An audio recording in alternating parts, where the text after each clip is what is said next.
¿Qué le merece, qué reflexión le merecen las cifras de desempleo en el día de ayer y esos pequeños ajustes que dan de alguna mejora, ¿no? Alguna décima en la Sí. mejora, ¿no? Sí, en realidad lo que hay sí es un aumento leve, pero continuado de la tasa de actividad y la tasa de empleo, eso es una buena noticia. A su vez hay un movimiento de 2 décimas del índice de desocupación, pero el índice de desocupación, para que se hagan ustedes la idea, eh, el que teníamos prepandemia era 10,5 y durante todo el año osciló entre 10,5 y 11 y había bajado a 10,5 en diciembre y ahora en enero sube a 10,7, o sea que estamos en una situación muy estable en materia de desocupación, alta, obviamente.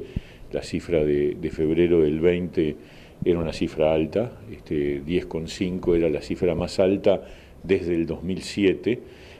Pero la pandemia no ha impactado en el registro de la desocupación, sí ha impactado en la caída de la ocupación, es decir, la cantidad de personas ocupadas ausentes, es decir, personas que son activas pero que no están trabajando, había crecido mucho cuando se disparó la pandemia, del orden de 90.000 personas. Ahora las cifras de enero hablan de una diferencia de la mitad aproximadamente, o sea que se ha ido también digamos, moderándose y reduciéndose de manera bastante significativa. De todas maneras, seguimos teniendo un mercado de trabajo con dificultades. Los datos del seguro de paro, estos ya de febrero, ya no de enero, o sea que son posteriores, indicaron en febrero por primera vez una nueva reducción, se había estabilizado en el entorno de 77.000 trabajadores en seguro de paro noviembre, diciembre, enero, que coincide con el crecimiento de la pandemia y con las medidas de restricción. En febrero, por primera vez, se observa una bajada, un pequeño escalón hacia abajo, estamos en 74.000.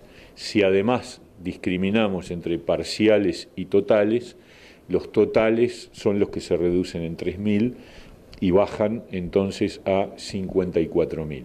54.000 es una cifra cercana a la que teníamos prepandemia.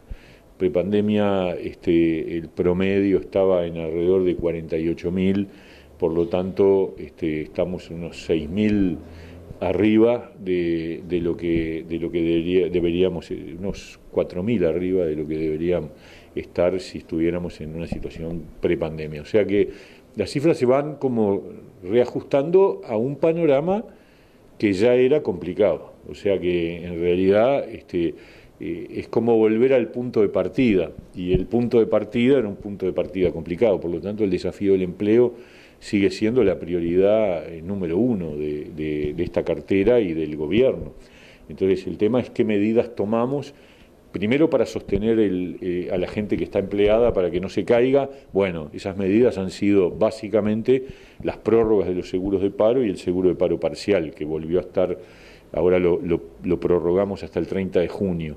Y por otro lado están las medidas de aliento al empleo, medidas de impulso a la contratación de nuevos trabajadores. Ahí, obviamente, la macro es lo más importante, que es el crecimiento de la economía, las inversiones, que aparezcan iniciativas de generación de puestos de trabajo. Pero lo que uno puede hacer desde lo que se llaman las políticas activas de empleo es promover que se contrate, y en particular a los sectores más vulnerables, y por eso estamos revisando las leyes actuales que están vigentes, de ley de empleo juvenil y ley dirigida a la promoción del empleo para sectores vulnerables, que hemos observado que ha tenido muy poco impacto. Para que se hagan una idea, una ley que se aprobó a principios del 19, fines del 18, que es esa ley de promoción del empleo para sectores más vulnerables, preveía un monto disponible de alrededor de 10 millones de dólares, poco más, y en 2 años solo se usó 1 millón de dólares. O sea, los empleadores no la usan. ¿Por qué? Y diría más, 300.000 dólares en el 19 y 700.000 en el 20. ¿Qué significa esto? Significa que no es un instrumento atractivo para el empleador, que el empleador no resuelve contratar en función de que exista este incentivo. Entonces tenemos que buscar la manera de que los incentivos estén más focalizados, que sean menos burocráticos y que sean más atractivos. Y en eso estamos trabajando en eso. Mieres, la oposición entiende que las medidas en el día de ayer no impactan en lo que tiene que ver a la economía en una primera instancia, pero tampoco en el trabajo. ¿Qué es lo que responde el gobierno? Las medidas de ayer tenían como sentido enfrentar una situación de crecimiento de la pandemia y buscar señales que permitan frenarlo. No estaba el objetivo del Consejo de Ministros de ayer no era anunciar medidas económicas o de empleo. Lo que sí impacta en el empleo y en la economía es el proyecto de ley que fue al Parlamento y que se vota mañana, que genera mejoras y facilidades para las pymes, tanto para las micro como para las pequeñas empresas, y que además abre un régimen de facilidades de pago para todas las empresas endeudadas con BPS y DGI. Ahí hay incentivos a la actividad, sin ninguna duda. Cuando hay una reducción cuando el monotributista nuevo, por ejemplo, se le dice que si forma una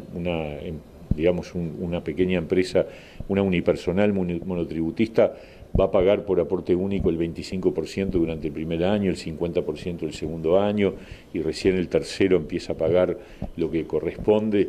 Esas son señales que buscan activar micro, la economía, y macro también, porque hay medidas que abarcan a todos los micro y pequeños empresarios de manera muy, muy importante. Entonces, lo de ayer eran medidas de restricción de la movilidad en la educación, en el transporte, en el deporte, en los espectáculos públicos, con el objetivo de volver a hacer lo que hicimos en diciembre, apretar, mover las perillas, bueno, y la continuidad de la restricción al derecho de reunión.